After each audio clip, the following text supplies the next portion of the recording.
Greetings, comrades and friends. Hello, everyone. Good afternoon. This is Professor Nameless Kitsune presents Helpful Life Tips, Volume 1.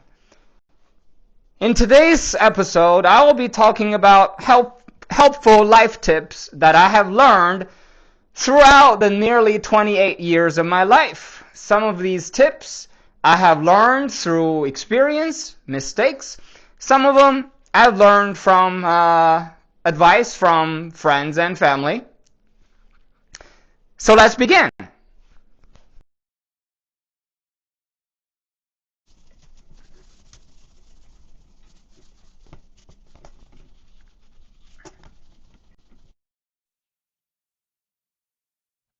So let's begin with tip number 1.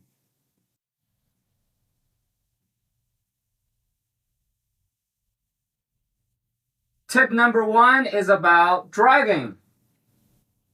Something us Americans have to do almost every single day.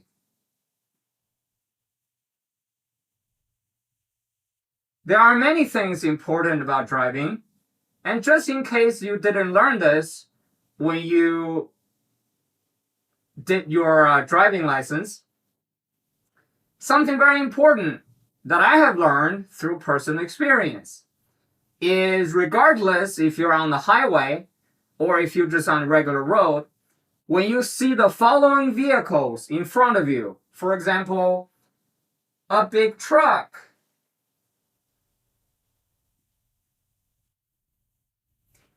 Amazon truck, FedEx truck, UPS truck, or garbage truck, or a bus.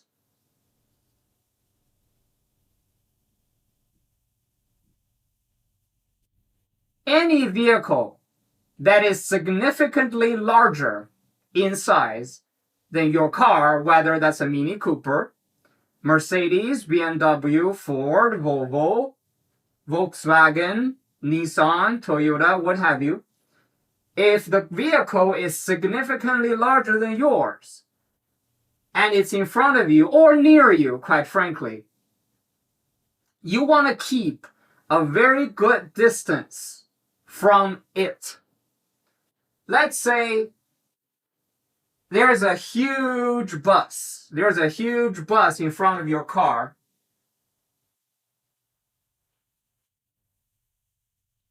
Do you want to be right next to it or right behind it? No, absolutely not.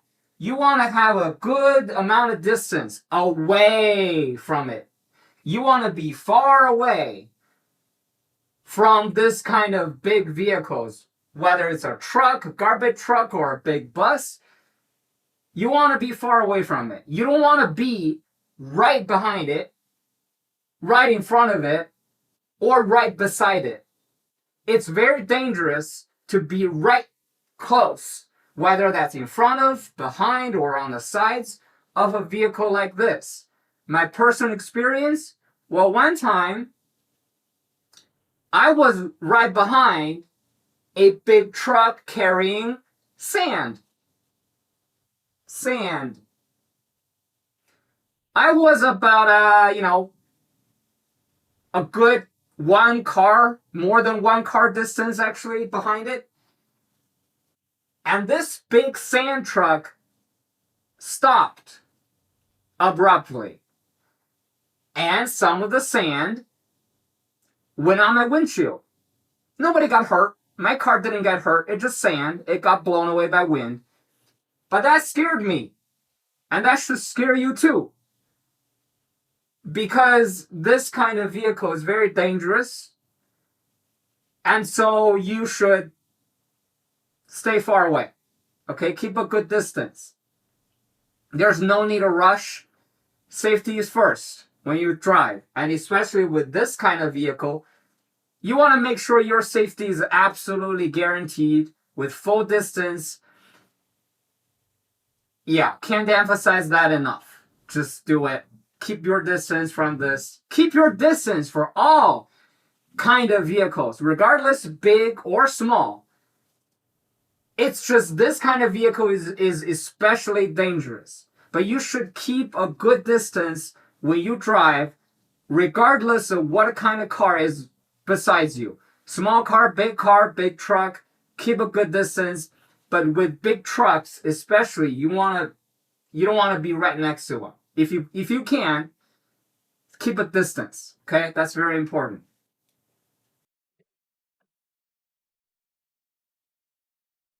This is tip number 2.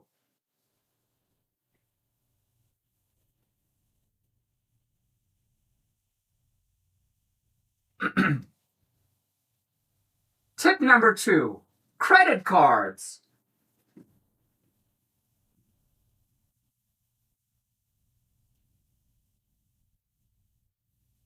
I think a lot of us have credit cards, whether you have lived at all. Probably, if you're an adult, you have a credit card, probably. What is credit card? What does it do? Well, you spend money from it, right? This is a credit card. Da, da, da, da, da, da, da, da, da, da. It's a credit card. But how does it work? Well, if you think credit card is free money, joke on you, you may be bankrupt already. It's not free money. Credit card, in the simplest term, literally, you spend the money that a bank lend to you.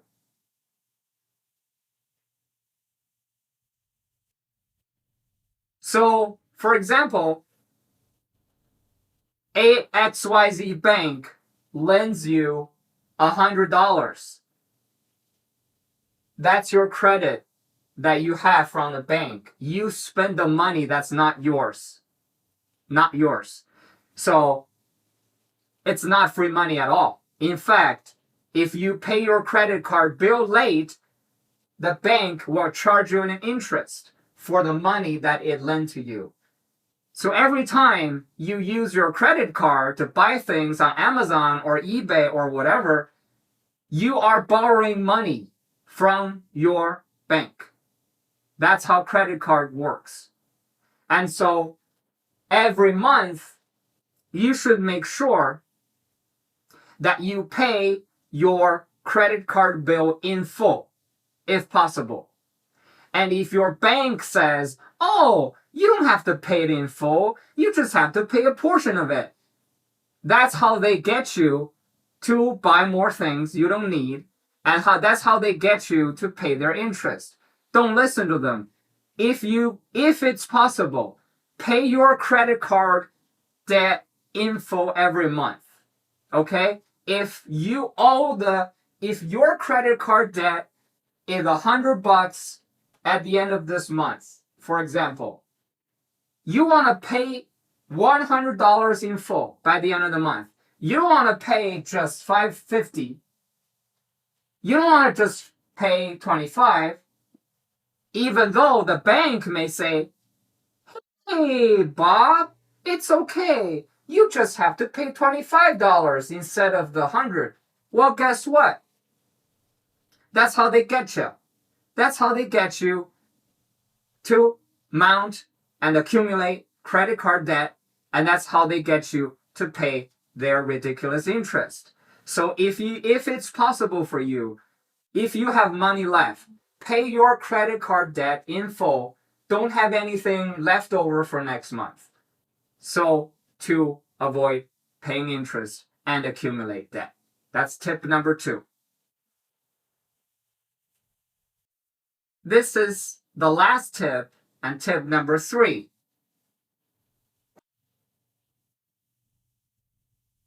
This one is about political science or politics and elections.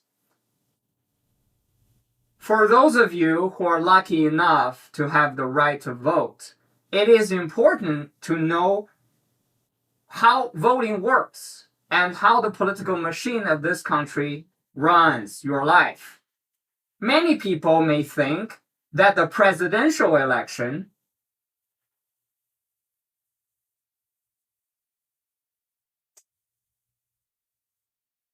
is the most important. While the presidential election does hold a lot of weight, and it is about the highest offices in the country, local elections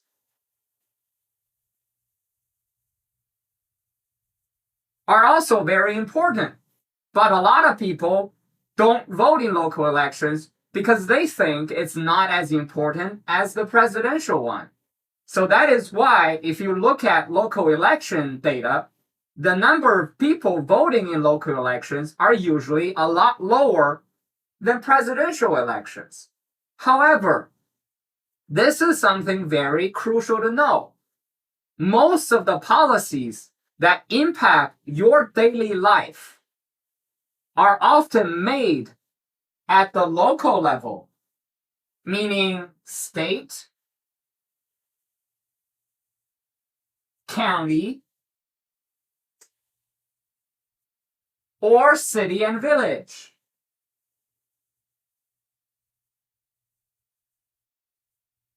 And in many cases, some of the policies that impact your daily life are made at the lowest possible level of government, which is the notorious HOA, Homeowners Association.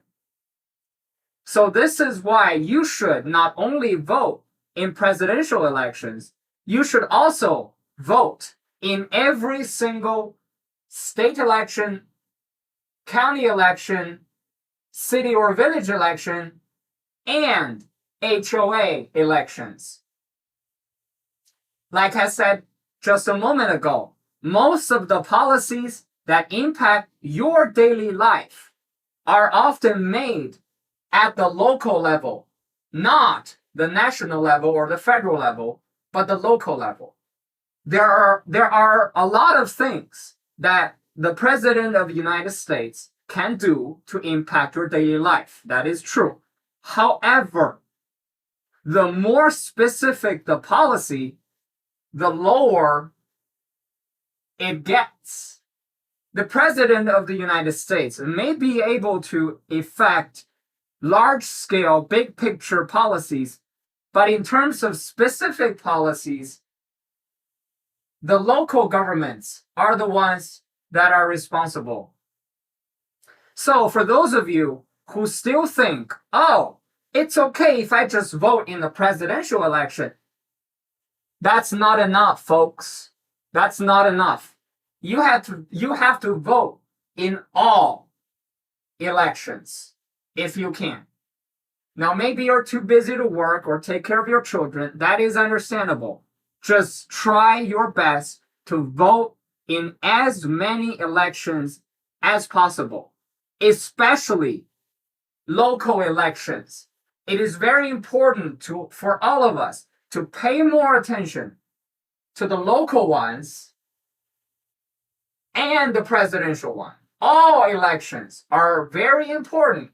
There's no election that is useless unless it's an election for the president of your class in your high school, in which case, do whatever. But political elections that have actual consequences, all of them, you have to pay attention. You have to study the candidates, read their policy, and make an informed choice.